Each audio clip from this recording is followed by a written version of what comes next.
Kita mau bicara mengenai dosa asal dan saya berikan lebih dulu mengenai istilah aslinya dalam bahasa Latin, yaitu peccatum originale. Dan kita tahu ajaran mengenai dosa asal ini merupakan ajaran kebenaran yang diwahyukan Tuhan melalui gerejanya dan kemudian kita terima. Supaya kita juga bisa paham, sebenarnya kalau gereja mengajarkan dosa asal, itu maksudnya apa, maknanya apa, konsekuensinya apa, dan lain sebagainya. Pertama saya mengutip satu ucapan ini, upah dosa ialah maut. Jadi surat Roma pada bab yang ke-6 ayat 23 itu dikatakan, sebab upah dosa ialah maut, tetapi kasih karunia Allah ialah hidup yang kekal dan seterusnya. Saya menggarisbawahi pada kalimat yang pertama, upah dosa adalah maut. Dari firman Tuhan ini kita bisa mengerti bahwa dosa itu mendatangkan maut, yaitu kematian. Bahasa gampangnya, kalau seandainya, saya katakan, seandainya dulu manusia pertama tidak jatuh dalam dosa, maka tidak mengalami maut. Karena apa? Karena hidup bersama dengan Allah sendiri, sang sumber hidup. Dosa mendatangkan maut. Nah ini kebenaran pertama yang saya sampaikan. Kebenaran iman yang kedua yang mau saya sampaikan adalah maut itu telah menjalar kepada semua orang. Jadi dulu-dulunya yang berdosa hanya Adam dan Hawa, manusia-manusia pertama. Berarti yang mengalami kematian hanya manusia-manusia pertama. Tetapi kebenaran firman Tuhan memberitahu kita, maut yang dialami oleh manusia-manusia pertama, yaitu Adam dan Hawa, itu menjalar. Ini kebenaran iman yang kedua. Jadi ini nyambung dengan kebenaran iman yang pertama yang saya sampaikan. Upah dosa adalah maut. Karena berdosa manusia mengalami maut, karena berdosa manusia bisa mati. Dan kematian itu menjalar kepada semua orang. Yang tidak ikut sangkut pautnya dengan kejadian awal mula itu, kejadian originale itu juga terkena jalaran maut. Karena menjalar kepada semua orang. Ini juga kebenaran firman Tuhan. Kita tahu ini ada juga di dalam surat Roma. Pada bab yang kelima ayat yang ke-12. Sebab itu sama seperti dosa telah masuk ke dalam dunia oleh satu orang. Dan oleh dosa itu juga maut. Demikianlah, perhatikan, demikianlah maut itu telah menjalar kepada semua orang. Karena semua orang telah berbuat dosa. Jadi sebenarnya dosa asal itu simpel sekali. Hanya dalam 5 slide. Pertama, upah dosa ialah maut. Kemudian saya kutip nasnya, Roma 6:23. Maut itu telah menjalar kepada semua orang. Berarti semua orang kena maut itu. Roma 5 ayat ke-12. Dan KGK yang merupakan penegasan dari firman Tuhan tadi. KGK merupakan magisterium ajaran gereja. KGK artinya Katekismus Gereja Katolik nomor atau artikel 417. Adam dan Hawa meneruskan kepada turun-temurunnya kodrat manusiawi yang terluka.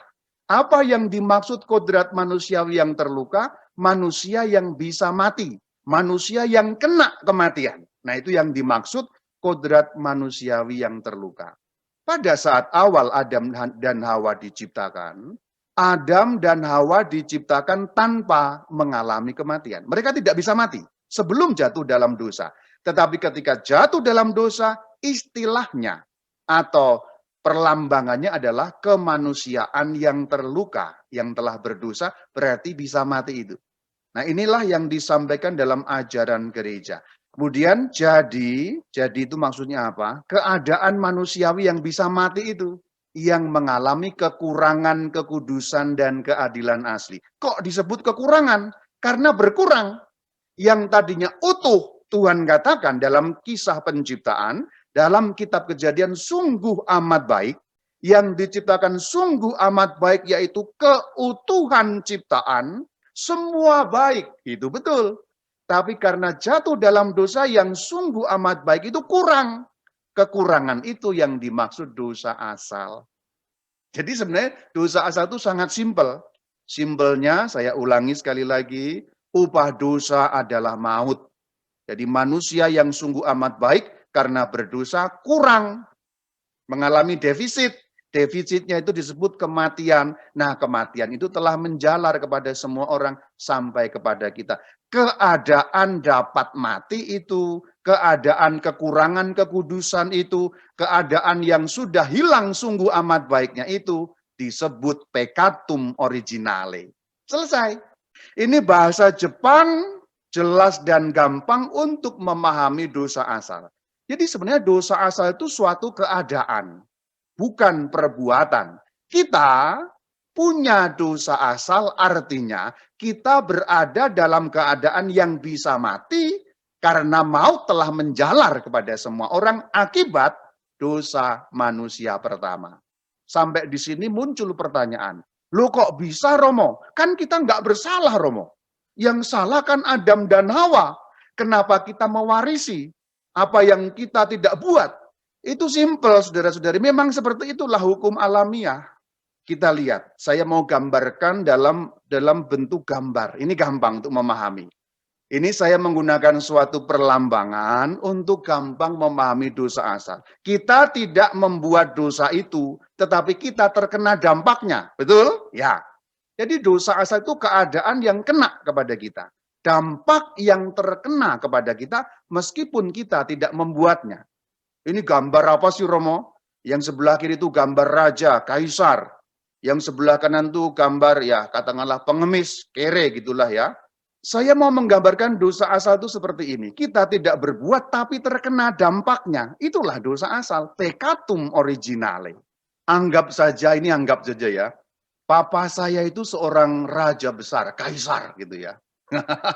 Kita berandai-andai saudara-saudara ya.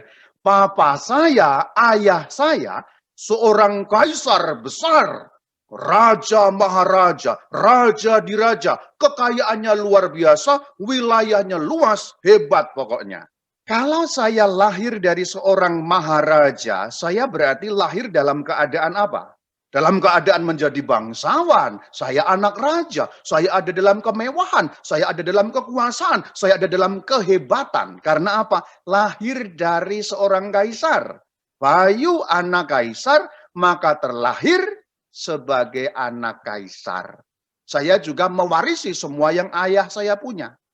Tapi sekarang bayangkan, ternyata ayah saya yang kaisar itu gegabah. Dia menantang semua raja. Kan sudah damai-damai padahal. Hidup damai, ada hubungan diplomatik bagus. Tetapi raja-raja di sekitar itu dan juga termasuk raja-raja yang jauh ditantang-tantangin semua. Semua diserang, semua dihancurkan. Tetapi ternyata mereka mengeroyok ayah saya dan kerajaan ayah saya itu hancur ditaklukkan raja-raja yang lain karena sifatnya yang gegabah itu, yang kurang perhitungan, yang karena kesalahannya itu kerajaan hancur. Akhirnya terusir dari kerajaan, lari sebagai buronan, jatuh miskin menjadi seorang kere. Nah, di tengah keadaan papa saya yang kere itu saya lahir. Meskipun dulunya ayah saya kaisar, tapi dalam keadaan kere itu saya kemudian lahir. Saya anak kaisar atau anak kere? Saya anak kere tentu saja. Salahnya siapa? Salahnya papa saya. Saya bersalah atau tidak? Saya tidak punya kesalahan. Tetapi dampak dari perbuatan ayah saya itu terkena pada saya. Jika dulu ayah saya adalah raja diraja, tetap di situ saya lahir sebagai anak raja diraja. Tapi karena dia bersalah, hancur kerajaan, jatuh miskin jadi kere, saya lahir sebagai anak yang kere. Itulah gambaran dosa asal. Kita tidak berbuat, tapi kita kena dampaknya. Dampaknya itu apa? Maut. Maut telah menjalar, karena maut adalah upah dosa. Selesai, saudara-saudari. Simple dosa asal itu, peccatum originale. Jadi sangat simple kalau dijelaskan menggunakan bahasa Jepang. Anda kalau mendengarkan sampai di sini, Anda sudah tahu seperti apa dosa asal. Selanjutnya, kalau Anda mau ngikutin selanjutnya, Anda masih akan tahu lebih dalam landasan-landasan Alkitabiahnya dan landasan-landasan tradisi suci serta magisterium gereja. Sekarang saya menggunakan bahasa yang lebih dalam, Alkitabiah dan landasan dari ajaran gereja. Pertama kita akan bicara mengenai apa itu dosa. Dosa itu apa? Untuk mengerti dosa, KGK 386 menjelaskan bahwa supaya mengerti apa sebenarnya dosa, orang lebih dulu harus memperhatikan hubungan mendalam antara manusia dan Allah. Jadi dosa itu terkait dengan relasi. Berarti dosa itu relasional. Karena ada hubungan Allah dan manusia, maka ada dosa. Dosa hanya dapat dimengerti ketika ada hubungan manusia dengan Allah. Dan manusia dengan Allah itu kan sejak semula ada hubungan. Berarti dosa itu kerangkanya adalah hubungan dua pihak antara Allah dan manusia ini. Itu kerangka dosa. KGK 387 mengatakan dosa adalah penyalahgunaan kebebasan. Jadi manusia ini diberi anugerah yang luar biasa namanya kehendak bebas, free will. Manusia sudah diberi kebebasan dan sudah diberi ukuran-ukuran, kan sebenarnya sejak semula sudah ada ukurannya oleh Tuhan. Ini, itu, kamu boleh makan yang ini, yang itu tidak. Tapi disalahgunakan kebebasannya. Jadi kalau penyalahgunaan kebebasan itu dosa. Dalam contoh yang praktis sangat simpel, sangat simpel. Dalam kehidupan berkeluarga. Berkeluarga itu kan bebas memilih suami, memilih istri. Kemudian saling mencintai, bebas juga membangun rumah tangga. Ketika satu atau dua kemudian selingkuh, itu penyalahgunaan kebebasan. Jadi dalam kehidupan sehari-hari kita bisa melihat itu dengan jelas. KGK 1849. Dosa adalah satu kesalahan terhadap kasih yang benar terhadap Allah dan sesama. Atas dasar satu ketergantungan yang tidak normal kepada barang-barang tertentu. Jadi kasihnya disalahi, kasihnya menjadi salah.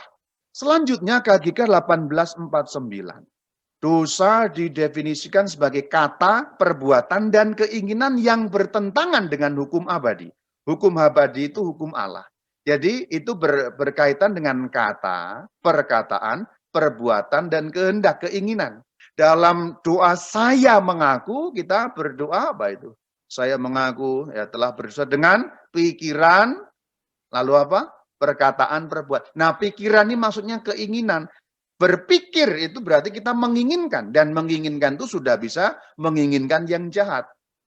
Contoh dalam ayat Injil kan Tuhan Yesus katakan, barang siapa memandang seorang perempuan, ya bisa dibalik juga memandang seorang laki-laki kalau yang melakukan perempuan. Dia sudah dan menginginkannya. Memandang seorang perempuan dan menginginkannya, atau memandang seorang laki-laki dan menginginkannya, ia sudah bersinah dalam batinnya, dalam pikirannya. Nah ini bertentangan dengan hukum apa? Itu dosa. KGK 1850. Dosa adalah suatu penghinaan terhadap Allah. Suatu ketidaktaatan atau pemberontakan. Karena ingin menjadi seperti Allah. Jadi sebenarnya kalau didefinisikan lebih cermat, dosa itu apa sih? Seluruhnya tadi, definisi tadi dirangkum, dosa adalah ketidaktaatan terhadap Allah demi menjadi seperti Allah. Apa maksudnya seperti Allah? Maksudnya mau mengganti hukum Allah dengan hukumku sendiri. Itu maksudnya menjadi seperti Allah. Allah itu kan memberikan hukum, memberikan suatu sistem, memberikan suatu norma, memberikan suatu tatanan. Tapi kita mau mengganti tatanan Allah. Jangan berzinah, tapi kita berzinah. Jangan mencuri, tapi kita mencuri. Berarti hukumnya Allah kita ganti. Berarti kita sekarang tanda petik Allahnya. Nah itu. Semua dosa itu begitu. Semua dosa kita menjadi seperti Allah.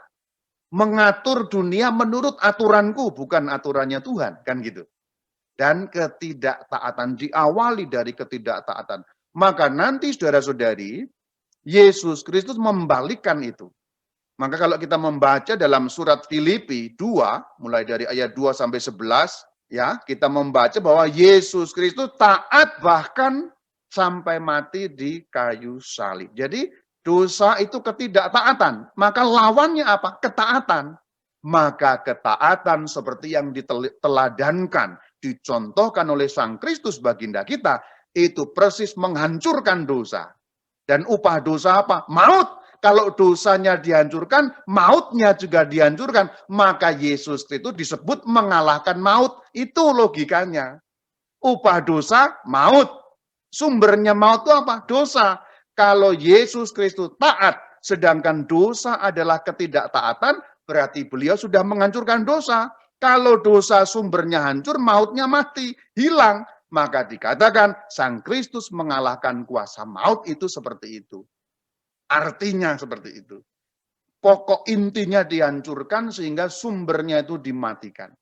Dosa itu apa? Ketidaktaatan terhadap Allah demi menjadi seperti Allah. Sudah dinyatakan dalam firman Tuhan Kejadian 3 ayat 4 dan 5. Tetapi ular itu berkata kepada perempuan itu, sekali-kali kamu tidak akan mati, tetapi kamu akan menjadi seperti Allah. Itu yang tadi saya katakan. Jadi kalimat dalam Kejadian 3 ayat 5, menjadi seperti Allah itu maksudnya itu. Maksudnya ukuran-ukuran yang sekarang dipakai itu ukuranku. Ukuranku lebih hebat daripada ukuran Allah. Nah itu yang dimaksud menjadi seperti Allah. Apakah Anda pernah menjadi seperti Allah?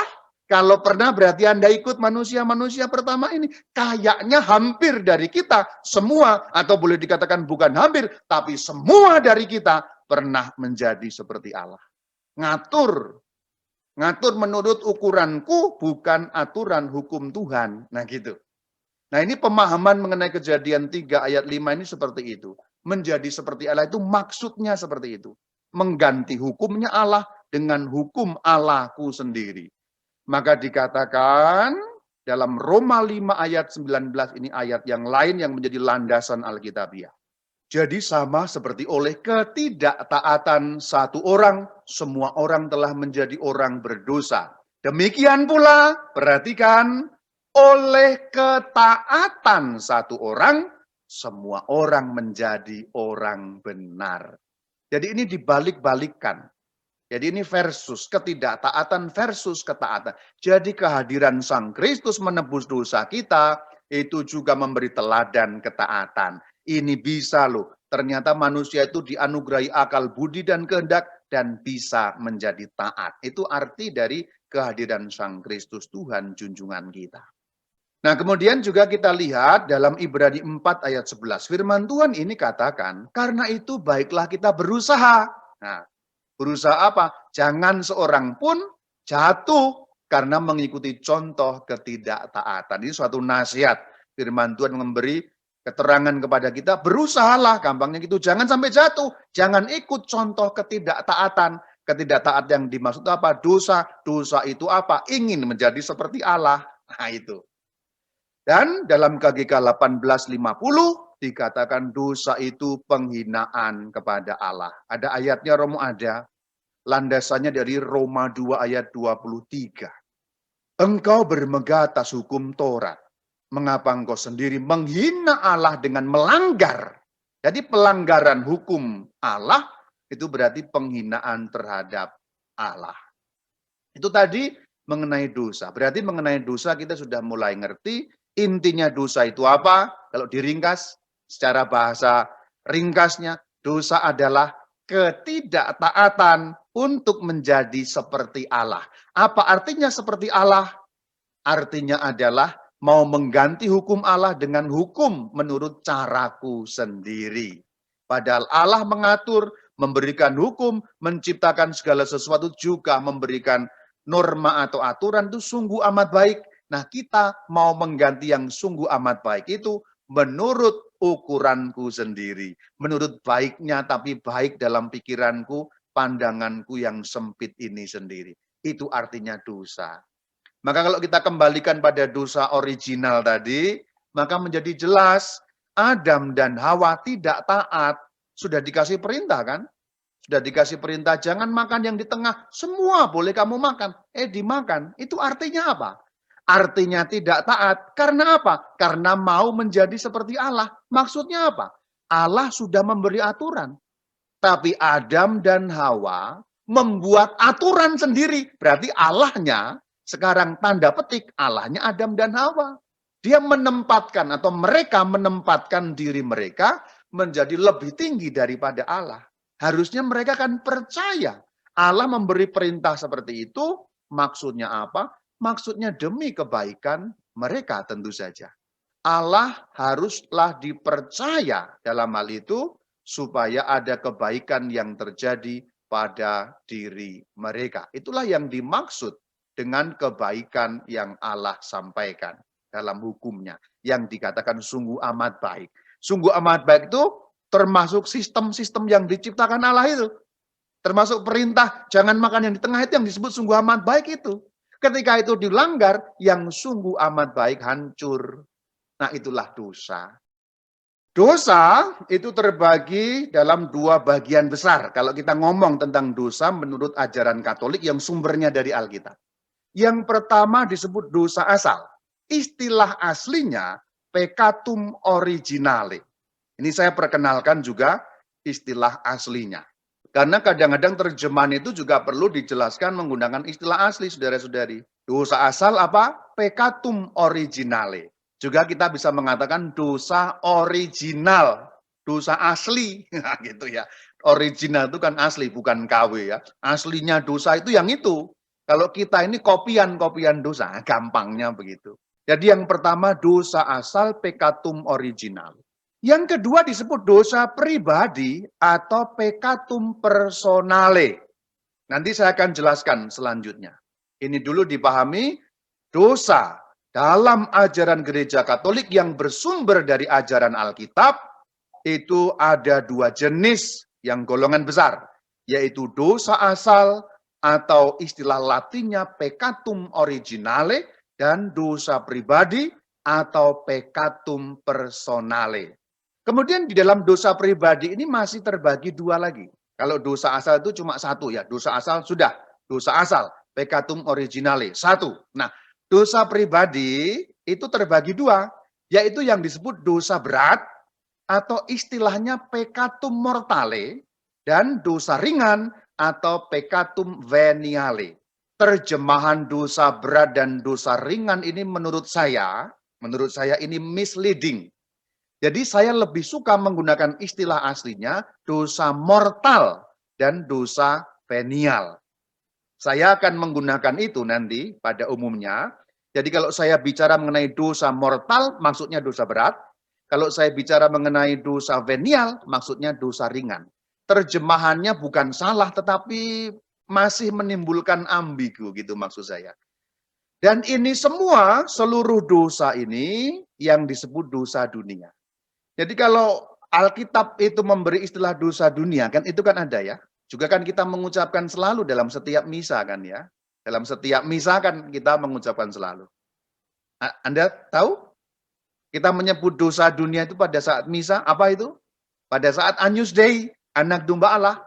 Anak domba Allah yang menghapus dosa dunia. Kasihanilah kami dua kali. Anak domba Allah yang menghapus dosa dunia, berilah kami damai. Jadi dosa dunia itu maksudnya apa ya? Seluruh dosa ini. Seluruh dosa, baik itu peccatum originale maupun peccatum personale, yang mortale maupun yang veniale, semua ini seluruh dosa disebut dosa dunia. Dan itu berada di dalam Injil Yohanes 1:29.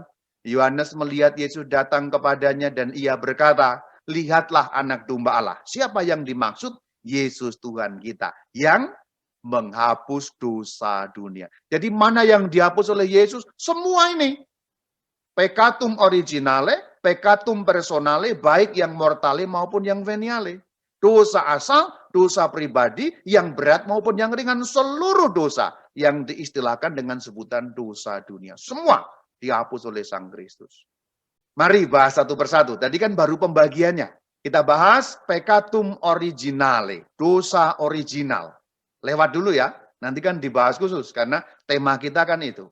Saya bahas sedikit-sedikit yang lain dulu supaya pengetahuan horizonnya lebih luas. Sekarang dosa personal, peccatum personale, dosa pribadi. Apa itu dosa pribadi? Inilah keterangan dalam KGK. KGK 408.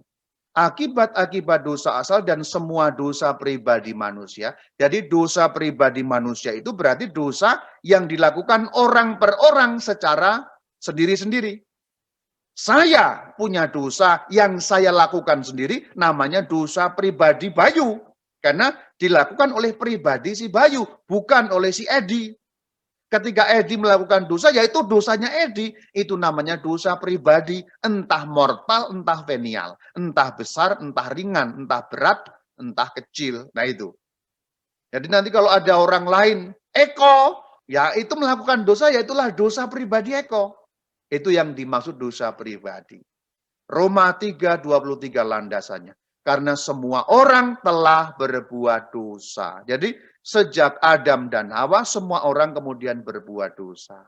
Dalam arti ini bukan benar-benar semua, karena Yesus dikecualikan dari, kan Yesus kan orang juga gitu ya. Tapi dalam arti manusia kemudian menjadi mudah jatuh ke dalam dosa.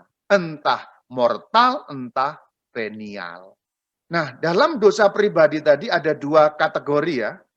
Dosa mortal dan dosa venial. Apa itu dosa mortal? KGK 1855 memberi keterangan. Dosa mortal merusakkan kasih di dalam hati manusia oleh satu pelanggaran berat. Jadi pelanggaran berat melawan hukum Allah. Di dalamnya manusia memalingkan diri dari Allah, tujuan akhir dan kebahagiaannya, dan menggantikannya dengan sesuatu yang lebih rendah. Kapan-kapan ini kita bisa tema sendiri kita bahas. Artinya kalau di sini saudara-saudari kita bahas terlalu panjang sehingga nanti malah dosa asal tidak dibahas. Sebenarnya dosa mortal, dosa venial tema tersendiri karena satu kesempatan tidak akan mencukupi. Tapi ini pengantar dulu saja seperti ini ya. Nah, ayatnya ada, Romo ada. Jadi ketika gereja mengatakan dosa mortal, peccatum mortale itu bukan asal ngomong. Seakan-akan kan gereja itu asbun, enggak, saudara-saudari. Gereja itu mengatakan sesuatu yang ada landasannya. Yaitu dalam surat pertama Yohanes, bab 5 ayat 16. Ada, yuk kita simak, ada dosa yang mendatangkan maut. Nah ini istilah dosa yang mendatangkan maut itu maksudnya bukan kok membunuh orang, itu bukan. Maksudnya adalah dosa yang membuat kita mati. Itu maksudnya dosa yang mendatangkan maut. Maka dalam istilah Latin disebut mortal. Dosa mortal, peccatum mortale. Mortale itu asal katanya dari kata mors. Mors itu mati. Itu mirip bahasa Indonesia ya, mors, modar. Nah, gitu. Jadi mortal, modar itu kan mirip-mirip gitu ya. Jadi kalau Anda kurang tahu bahasa Latin, mungkin bahasa Betawi mungkin sudah mirip gitu ya. Mortal, modar. Nah, kembali ke sini, jangan ngelantur ya. Dosa yang mendatangkan maut maksudnya kalau kita melakukan dosa itu, tadi yang berat-berat, contohnya membunuh, berzina, menyembah berhala itu dosa-dosa, contoh-contoh dosa-dosa mortal. Kalau kita melakukan dosa-dosa jenis itu membuat kita mati. Yang dimaksud mati kekal. Upah dosa adalah maut, jangan lupa bagian depan tadi. Mati kekal berarti terpisah dari Allah. Bahasa gampang sehari-hari, masuk neraka. Itu bahasa gampang sehari-hari. Maut, mati kekal, dalam obrolan sehari-hari masuk neraka. Berarti artinya kalau Anda melakukan dosa-dosa jenis-jenis itu, tanpa disesali, tanpa menerima pertobatan dan pengampunan Allah, Anda otomatis masuk neraka. Auto default masuk neraka. Itu yang dimaksud. Landasan Alkitabiahnya 1 Yohanes 5 ayat 16. Selanjutnya peccatum veniale. Sekali lagi saya lebih cenderung menggunakan istilah venial. Venial itu dalam bahasa Latin itu artinya termaafkan. Atau saya punya istilah yang lebih jitu, cincai. Gitu. Jadi dosa venial itu dosa cincai. Yang kalau kita melakukan tetap berdosa, tetapi cincai. Kamu nggak akan masuk neraka, itu maksudnya. Ya dosa-dosa ringan itu contohnya apa? Yang kecil-kecil itulah, gitu. Yang kecil-kecil itulah. Nah, di dalam KGK 1855 dikatakan dosa ringan membiarkan kasih tetap ada. Jadi kasihnya tetap ada. Kita tetap mengasihi Allah, tidak menolak Allah. Tetapi kita melanggar dan melukainya. Masuk dosa ya tetap dosa, Romo? Iya, tetapi ada yang tidak mendatangkan maut. Asal ngomong, tidak. 1 Yohanes 5 ayat 17 memberikan keterangan kepada kita. Nah, kita lihat. Semua kejahatan adalah dosa. Perhatikan, dikatakan bahwa memang semua kejahatan itu dosa. Hal-hal yang jahat, semua itu adalah dosa. Ini jelas, firman Tuhan katakan jelas sekali. 1 Yohanes 5 ayat 17 katakan, semua kejahatan adalah dosa. Semua kejahatan itu adalah dosa. Tetapi dikatakan, ada dosa yang tidak mendatangkan maut. Ini artinya apa? Yang tidak membuat Anda mati kekal. Mati kekal itu masuk neraka. Di dalam bahasa obrolan sehari-hari, bahasa gampangnya, ada dosa yang tidak membuat Anda masuk neraka. Ada. Dan ini Alkitabiah. Kalau kita membuka runutannya kan 1 Yohanes 5 mulai dari ayat 16 itu nyambung ke ayat 17. Jadi itu dua ayat yang berurutan yang bicara mengenai pertama, dosa yang mendatangkan maut, istilah bahasa Latinnya peccatum mortale. Kemudian yang kedua di ayat 17, dosa yang tidak mendatangkan maut, peccatum veniale, cincai. Nah itu. Jadi ini semua Alkitabiah. Jadi semua yang diajarkan gereja Katolik mengenai pembagian dosa, jenis-jenis dosa, semua ada landasannya, semua ada dasarnya. Bukan sesuatu yang hasil pikiran manusia sendiri. Atau pikiran orang-orang Katolik zaman dulu, bukan.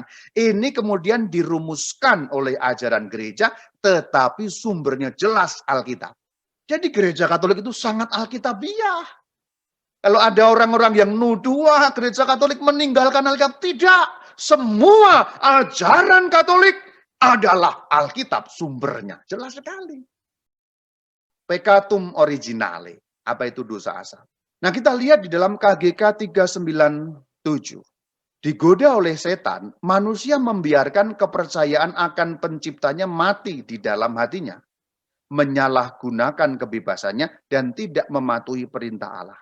Jadi kita lihat pertama yang mati itu apanya dulu? Yang hilang itu apa? Kepercayaan kepada Tuhan. Itu awalnya. Jadi saat digoda oleh setan, manusia itu kan mikir, oh iya ya, kan saya bisa menentukan sendiri. Tuhan kan menentukan itu ya kalau maksudnya memang baik. Tuhan itu kok ngelarang-larang sih? Itu yang dimaksud kepercayaan akan Sang Pencipta. Itu pertama kali menyusup itu di situ. Itu yang membuahkan nanti ketidaktaatan.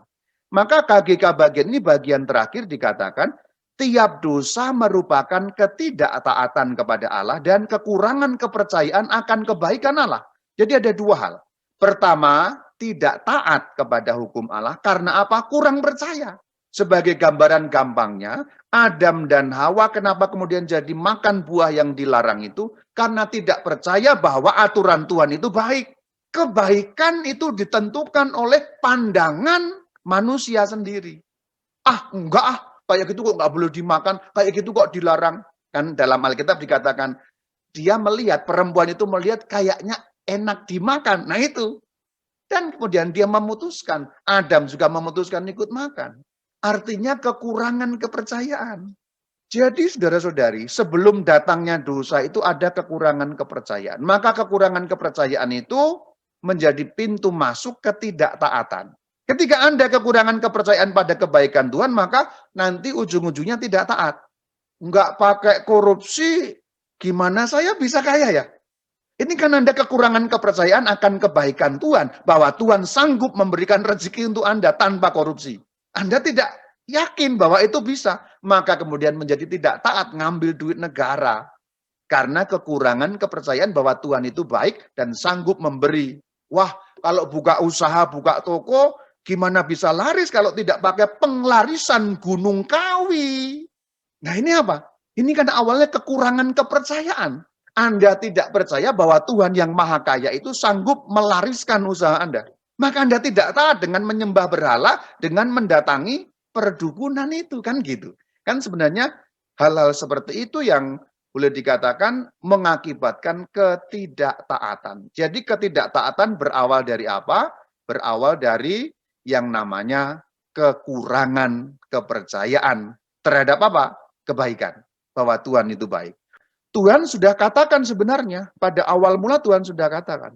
Jadi kalau kita membaca dalam Kejadian 2 ayat 16-17, lalu Tuhan Allah memberi perintah kepada manusia, semua pohon dalam taman ini boleh kau makan buahnya. Ini kan suatu aturan yang sungguh amat baik.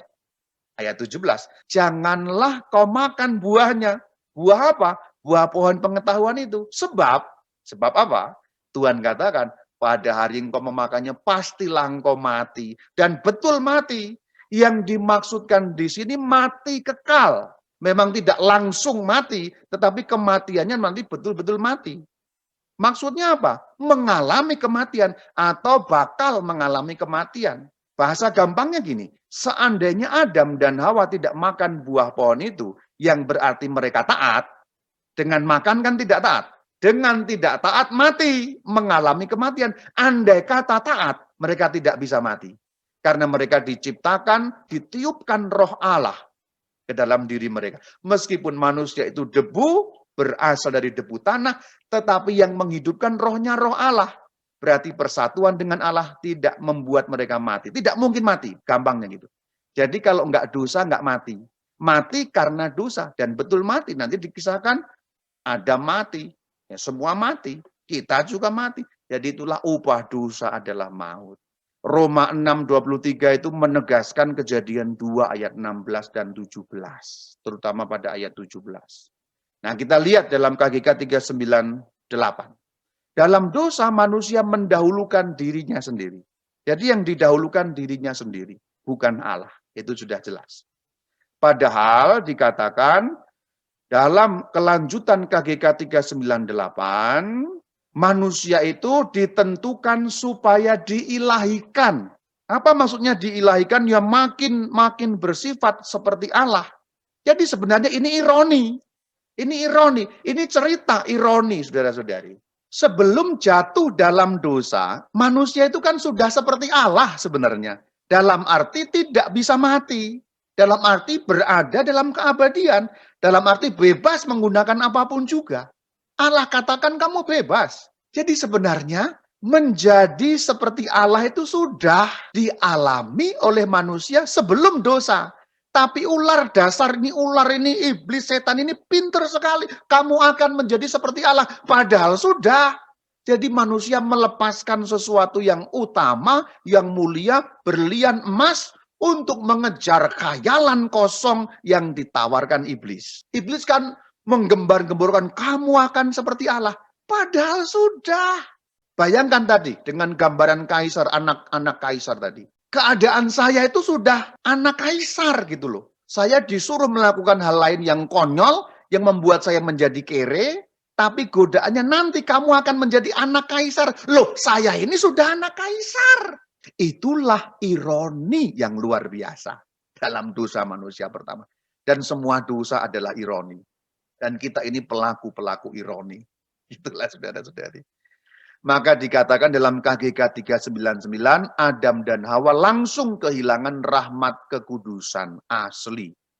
Kudus bersama Allah berarti tidak mungkin mati. Karena upah dosa adalah maut, mereka menjadi mati. Dan karena itu mereka takut kepada Allah.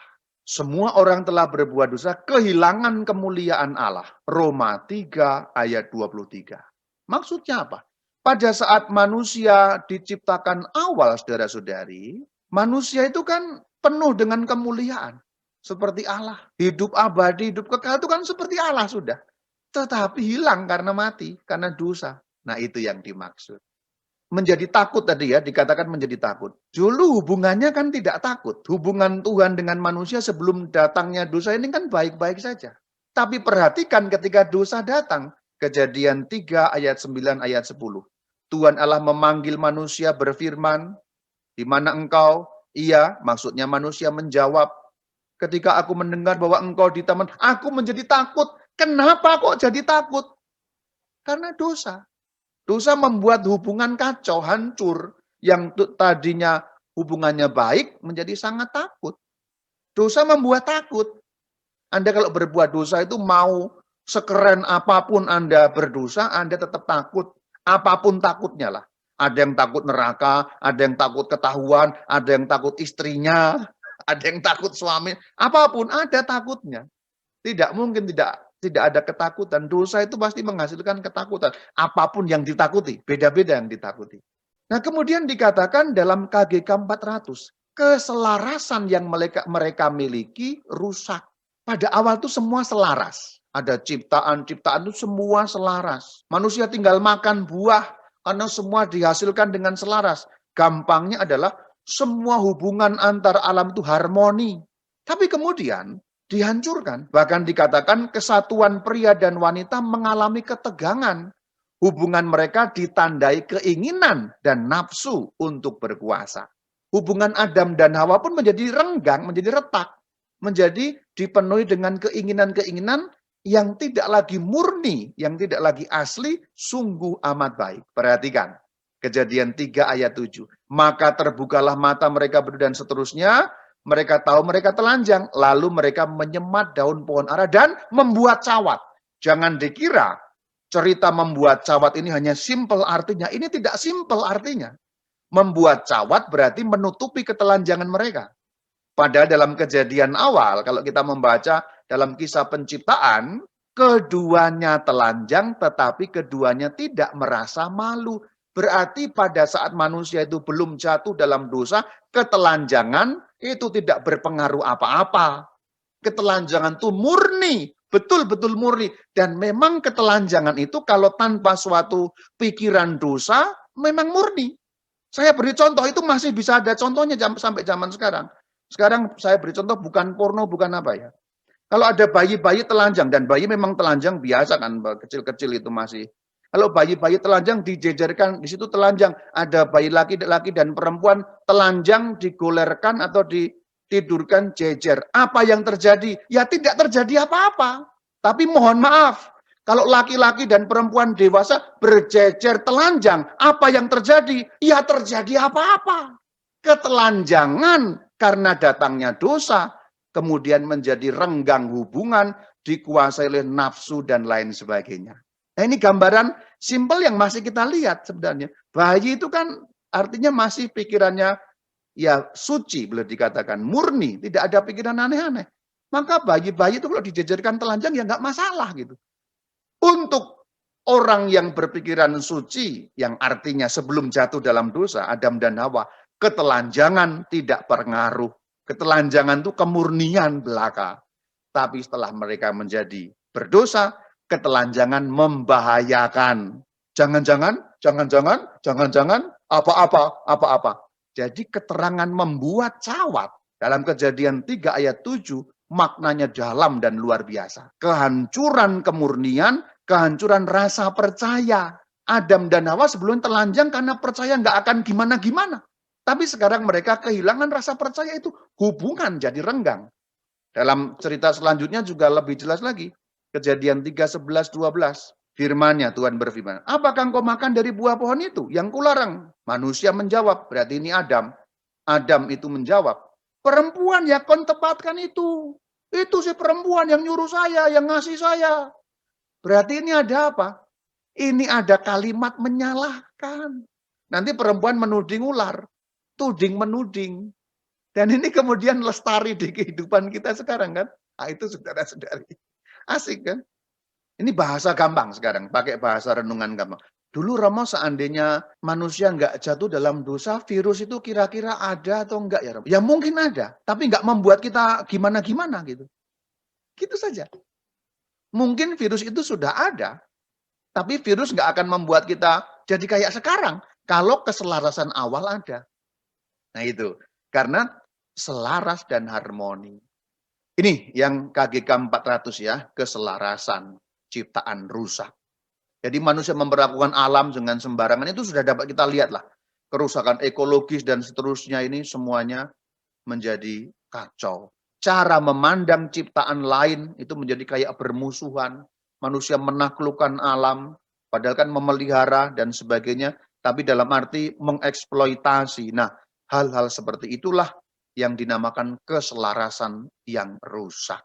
Lalu boleh dikatakan firman Tuhan landasannya ini ada dalam Kejadian 3, 17, 18. Terkutuklah tanah karena engkau. Tanah menjadi terkutuk, semak duri dan seterusnya. Ini perlambang hancurnya ciptaan.